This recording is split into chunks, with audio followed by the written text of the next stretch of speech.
Movie summary, Silent Night, 2023. Brian Godlock is chasing two cars of gangsters. The crossfire between these two gangs killed his boy, Taylor Michael. Brian sees the two cars of gangsters and follows them. During the exchange of fire of these two gangs, one gang member is brutally killed. One car crashes into a water hydrant. Brian finds a crowbar. He then hits the windshield of the other car. The car starts chasing Brian, with the gang members firing at him. Gang leader Playa gets out of the car and shoots Brian at the back. Playa gets nearer and shoots Brian's neck. The bloodied Brian is then rushed to the hospital. Brian's wife, Saya, arrives at the hospital. The doctors remove the bullet from Brian's neck. Saya is outside the operating room crying, and soon she comforts Brian after his operation. Detective Dennis Vassell arrives and leaves his police card. Brian is in front of a mirror, tries to shout but he is voiceless. He can no longer speak. Saya drives Brian home. A flashback reveals that Brian is an electrician. Brian and Saya grieve over Taylor's death and Saya tries to be emotionally supportive to Brian. Brian reads a newspaper, Las Palomas Chronicle, news about the gang war that killed his boy, Taylor. He then tears the newspaper. Brian wants to move on, so he is there drinking alcohol alone. Brian enters Taylor's room and finds some stuffs like Pa and Tai Lung of the movie Kung Fu Panda. There are also dinosaurs of the movie Jurassic Park. In a flashback, Brian helps his boy Taylor ride his bicycle, while Saya takes a video of them. Suddenly, they hear a gunfire. Two gangs are having a war on the street on their cars. Their son Taylor lies on the ground, bloodied and lifeless. He was hit with a stray bullet. Thinking of revenge, Brian starts by cleaning his drinking table, putting all the empty bottles of alcohol into a trash bin. Brian goes to see Detective Dennis Vassell. He is sitting on a sofa in Detective Dennis Vassell's office waiting for him. Because Brian got bored waiting for the detective to come, he stands and starts taking photos of wanted gang members posted on the office's wall. Detective Dennis Vassell now arrives, but Brian is on the elevator, leaving. Brian marks the 24th day of December 2022, on his calendar, the words "kill them all." The first death anniversary of his boy, Taylor. Brian starts his martial arts training by doing some pull-ups. He self-trained Krav Maga martial arts with the guide of videos. He focuses on knife fighting. He does some pull-ups again. He's gotten stronger. Brian does some sit-ups to strengthen his abdomen and to have a great cardio and stamina. He workouts with a kettlebell to further improves his strength and endurance. Brian then buys a second-hand car. Meanwhile, Brian's wife Saya is thinking about leaving him, because Brian is cold and distant, focused only on revenge for Taylor. Brian starts his gun training. He then buys lots of weapons. He is preparing for a one-man war. The time has come. Saya finally leaves Brian. Brian continues his Krav Maga martial arts self-training, then starts practicing stunt driving. In a concealed position, Brian takes photos of Playa's gang.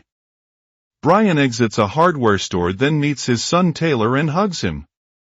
The mother of the boy comes and gets the boy. He is not Taylor. Brian is just hallucinating. Brian continues his Krav Maga martial arts training, then stabs Playa's photo on the wall. Brian sneaks into the house of a member of Playa's gang. He then brings home the gang member, hogties him and hang.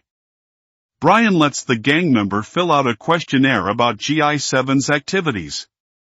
GI7 is the name of Playa's gang. The GI7 member manages to escape. They then engage in a brutal fight. After a long brutal fight, the gang member ends up lying on the table. Brian visits Taylor's grave as it is Taylor's death anniversary. Brian delivers the bound thug to Detective Dennis Vassell's house, along with a Christmas card, with the content of what you should have done. It ends tonight. Detective Dennis Vassell opens the flash drive that contains the information about Brian's own investigation. Brian goes out hunting for some of GI7 members. He finds two assaulting and robbing a terrified young woman. After their business, he drives his car and corners them, then stabs one of them. Brian manages to grab the goon's gun and kill him with it, with 4 gunshots. Some GI7 members are having their workout on a rooftop, when Brian delivers the 2 amputated fingers of the gang member he captured. The 2 cut fingers reach GI7 leader Playa, who was busy on drugs. Brian parks his car in the middle of a gang war. He then prepares his weapon. During the chaos, a helpless policewoman is shot on her leg. Brian then lets his car dance and starts shooting at gang members he sees. One gang member is taking a video of Brian. Playa, their gang leader, watches the video.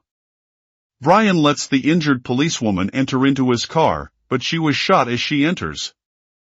Brian crashes one gang member, then kills him while being recorded by his own cell phone.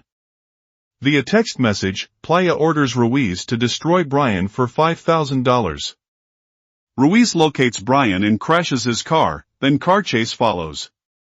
They exchange fires, Brian brutally killing one gang member. Ruiz's car crashes to another gang car. The bloodied and injured Ruiz comes out of the car, choking and coughing. Playa, the gang leader, sends a group text for his members to meet him at his place, saying, "Everyone get back here now." Meanwhile, Brian is having a campfire somewhere. With his car severely damaged, Brian uses a motorcycle to go Playa's place. Upon arriving, Brian then starts killing GI7 members. With his shotgun, he fires at his motorcycle whose gasoline is leaking, causing an explosion that burns some gang members alive. Meanwhile, Playa and his girlfriend dance to a beautiful music. Brian continues to kill gang members as he goes up the stairs to destroy Playa. With his martial arts skills, they are no match to him. Brian brutally kills one with his knife. The battle is legendary. Ruiz, who is still alive, attacks Brian. The 2 assassins then fight. After a ferocious battle, Brian manages to kill Ruiz with a no-look shot. Meanwhile, Detective Dennis Vassell arrives and kills some of the gang members. Brian finds himself confronted by Detective Dennis Vassell. Initially pointing their guns at one another, both silently put them down and agree to work as a team. Playa's drug-addicted girlfriend, Venus, manages to get the drop on them, shooting them both, hitting Brian. With the volume of bullets, Detective Vassell is hit too. Brian manages to sneak around and hold Venus at gunpoint. Venus drops her gun and feigns surrender. When Brian hesitates to kill her, Venus unveils a hidden sidearm and shoots him with it.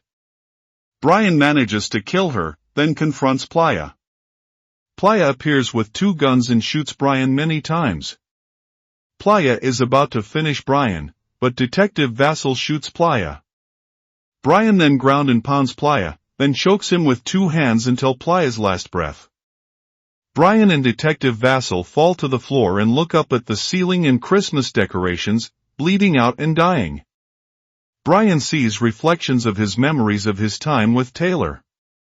Saya opens a letter that Brian wrote to her. Brian explains that they will never see each other again, nothing has been right since they took Taylor from them, and there's no one can do to make it right, but that he is going to die trying. Saya takes the letter to Taylor's grave, where Brian had earlier brought his previously unopened Christmas present, a toy train set, and set up around his grave. Saya then leaves crying.